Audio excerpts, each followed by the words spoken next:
제가 난이도를 조절하여 진행하겠지만 생소한 내용이라 이해가 안 되시거나 궁금하신 부분이 있다면 수업 도중이나 끝난 후라도 언제라도 질문해 주세요. 인턴형 PT는 정확히 이해하고 넘어가는 것이 중요한 클래스니까요. 예전에는 인턴이나 견습사원을 많이 채용했었습니다. 그런데 요즘은 대기업 외에는 인턴이나 견습사원을 채용하는 경우가 거의 없는 것 같아요. 비용적인 측면도 있지만 적은 인원으로 큰 효율을 내야 하는 중소기업들의 경우 인턴들을 반기는 분위기가 아니라서 그렇기도 합니다. 그래서 수강생분들의 과제 수행이 무엇보다 중요한 강의입니다. 매 회차가 끝나면 과제를 내드리는데요. 일주일간 과제를 수행하고 제출하셔야 리뷰 및 피드백이 될 수 있고 다음 회차의 수업을 이어나갈 수 있기 때문입니다. 인턴형 실무 PT 진행 순서는 매 회차 이론 수업이 진행되고 과제를 드리면 과제 수행과 제출 후 다음 회차에서 수행한 과제를 리뷰하시고 제가 피드백을 드리는 절차로 반복 진행됩니다.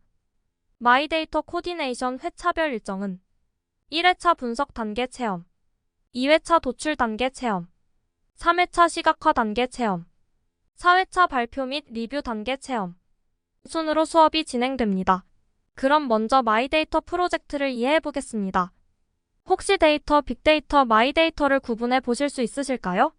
가 남긴 데이터.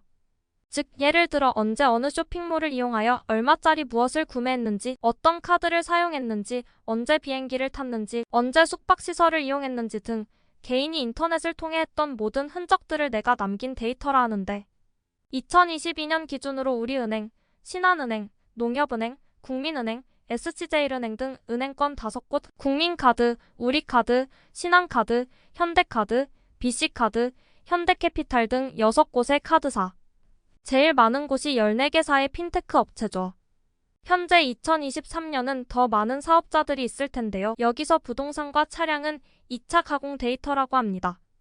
2차 가공 데이터란 금융 거래나 국세, 지방세 등 이런 정보들은 내가 남긴 흔적으로 주민번호나 공인인증 등 본인 인증만으로도 모두 스크래핑 되지만 신한은행, 국민은행, 네이버에서 공격적인 마케팅과 고도화 사업이 추진되었는데 주로 차세대 기술인 AI 기반의 상품 추천과 클라우드 환경인 인프라 기반으로 고도화하고 수익을 낼 수 있는 대출이나 보험, 자산관리 상품을 추천하는 방향으로 고도화가 추진되었습니다.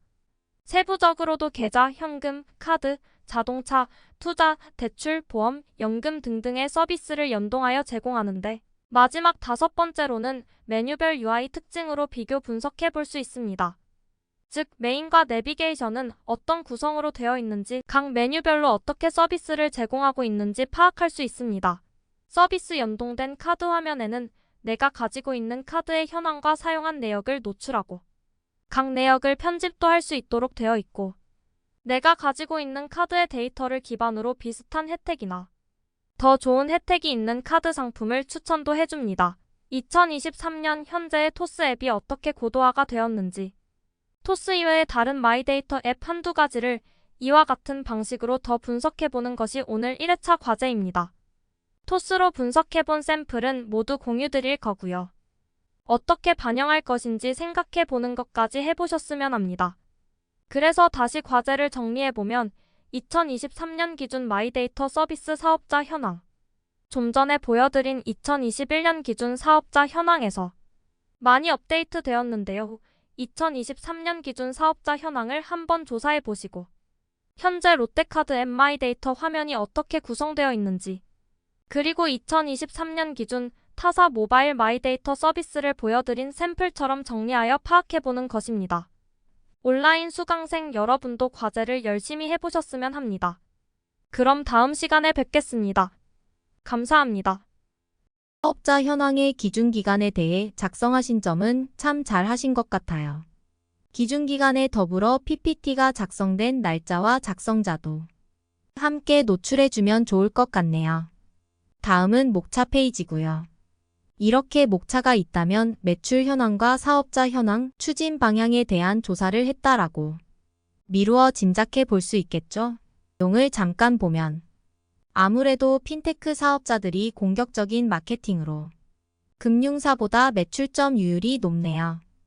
앱의 GUI 사용성이나 UI 구조에도 영향이 있지 않을까 싶습니다. 다음은 마이데이터 사업자 현황이네요. 22년 이후 신규 사업자에 대해 붉은색 컬러로 포인트를 준 것은 정말 잘하셨습니다. 그리고 현황에 대한 기준 일자도 표시해줘서 좋고요.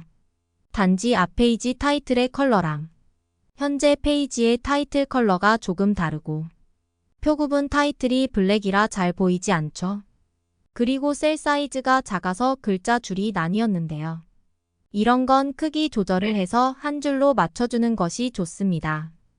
기획자는 조금 사소한 것까지 신경 써야 될 필요가 있으니 보고서를 작성하실 때 내용도 중요하지만 이런 서식을 맞춰주는 것도 필요합니다. 조금 전에 디스플레이 컨셉에서 제가 과거 시점의 은행 것만 비교 분석한 것은 현재 시점의 카드사 마이데이터 디스플레이 컨셉 비교는 직접 해보시길 바래서입니다.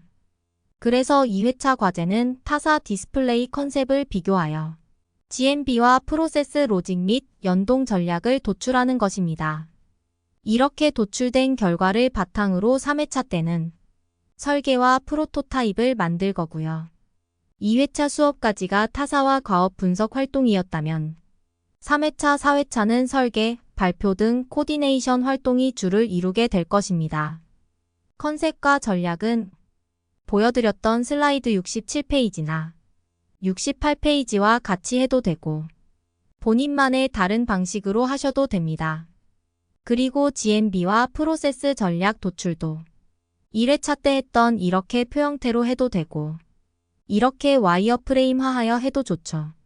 프로세스별 전략도 1회차 때처럼 캡처해서 이미지화해도 되고요. 아니면 이렇게 와이어프레임화해도 됩니다. 그런데 와이어프레임으로 하는 것이 다음 3회차 수업 시 설계할 때 좀 더 수월하게 할 수 있기 때문에 와이어프레임으로 하시는 것을 권장드리고 싶네요. 문서 레이아웃은 슬라이드 노트로 제가 다 만들어 놓았으니까 슬라이드의 오른쪽 마우스를 클릭해서 알맞은 레이아웃을 선택하여 사용하시면 됩니다. 오늘의 과제를 정리해드리면 타카드사 마이데이터 서비스 컨셉 비교 GMB와 GMB별 프로세스 도출입니다. 과제를 할 수 있도록 샘플은 모두 공유해드리니까요. 온라인 수강생 여러분도 과제를 열심히 해보셨으면 합니다. 그럼 다음 시간에 뵙겠습니다. 감사합니다.